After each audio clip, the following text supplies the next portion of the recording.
Anniel's father has a different plan for her. Anniel had to inform her friends of her father's decision, even though it may not go down well with the three. He demanded that Anniel comes over to South Africa to continue her studies. At this time, Tinu, who is already putting up with Anniel, seemed to be disturbed the most. Anniel is the host of their staying indoors to read for the entrance exam.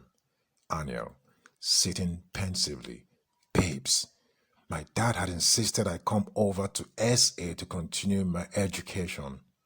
I thought I could talk him out of it, but he kept insisting. Mimi, it's good news, but saddening. Will miss you so much. The three musketeers disbanded just like that. So it will be just Tinu and I studying in preparation for our exams. Annual, babes, is still one for all and all for one. My departure to SA does not break our bond in any way. Don't forget, social media makes keeping in touch real time and distance is of no essence. Tinu rather sad, so I'll be the only one in this big room that both of us share. Anniel, sympathizing with Tinu. Tinu, you need not be troubled. You're like a sister to me now. Since your incident, my mom has practically taken you as her daughter. Anniel's mother returned from shopping for Anniel's departure to SA. The three beauties paid no attention that the door to the living room swung open and closed. Jane, calling out to Anniel, Anniel, I'm back. Please come help take these to your room. All three girls dashed out of the room excitedly. Anniel hurriedly went for a particular shopping bag. Mom, did you pick up those fitted gown I mentioned to you? You know I'll have to be attending those cocktails with Dad.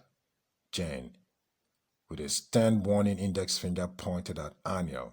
Now listen, young lady. Should I get any ulterior report from your dad, I'll be right there to bring you back to Nigeria myself.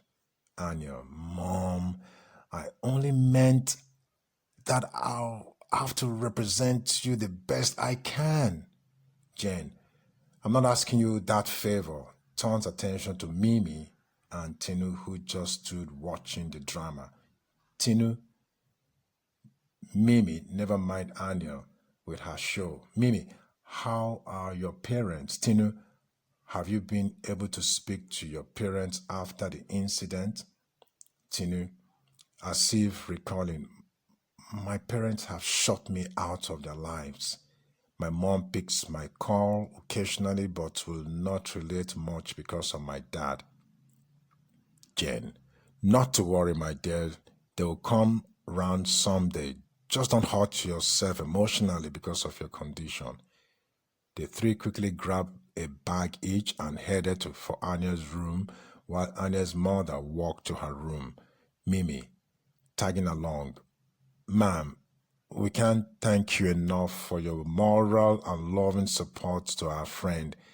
Now, I wish her parents are as understanding as you are. Jen, you guys don't appreciate the pain you put parents through when you live the way you do. Another stern index finger pointed at Anniel. Anniel, don't you ever think that your staying away at SA will reduce my surveillance over you? Tapping Anniel's shoulder as she walks away. I've got my eyes on you. Anniel shrugged her shoulders as she steps backward. Mom! Both Mimi and Tino had a grin on their faces. All three now left with the baggages in hand. As they sat back in the room, Anniel spared little or no time ransacking the baggages before Tinu came up with her concerns. Tinu, letting off the baggage as she sat back on the bed. Girls, nothing will stop me from my university education. Nothing. Not even my condition. Mimi, what's on your mind, girl? Spill it out. Anniel, sitting closer to Tinu. Tinu, even though you are young and not ready for it, I know you cherish your condition. I hope you're not thinking negatively of it now. Mimi, let her talk. Tinu stands up and turns around. Look at me. It seems like my life is in a mess. I carry the guilt of the three of us. Mimi, placing her right hand on Tinu's right shoulder reassuringly. Tinu, it's not okay for you to think and feel the way you do. It could have been any one of us in your condition. Stands by side Tinu's left shoulder. Remember, we're all in this together, so we're all in this condition together. Tinu, my friends, it's really disturbing. A month after our entrance examination, I'll be relieved of this condition, pulling on Anniel and Mimi to sit on the bed with her. My parents have abandoned me. Anniel is going away to Ursay, and I have to be in the university. Anniel, I can appreciate how you feel, Tinu. In your condition, you need your mom, but she sparingly communicates with you. Mimi, you must go to the university for you've done so much not to actualize it. Tinu, I've gotten enough saved up that can cater for my university education for the first 2 years, but what happens after that is what I don't know. Anniel, Tinu, I promise I'll speak to my mom so that she can arrange something with my dad.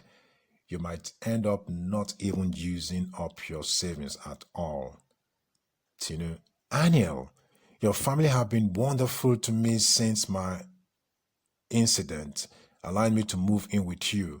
Truly, there hadn't been any difference in the way they've treated both of us, and you want to bring this up with them again? I feel it to be too much. Anniel, Tinu, leave that to me. You just take good care of your condition. Mimi, Tinu, you'll be just fine. Be rest assured. Tinu, it's a big challenge managing my condition, and it will be worse off when my condition changes from this while in the university. Mimi, stepping away from the two and turning around. Tinu, you will not have to manage anything worse if you can just come up with a very good plan. Tinu, do you have such good plan? Mimi, tapping her temple with a finger. I can't think of one right now.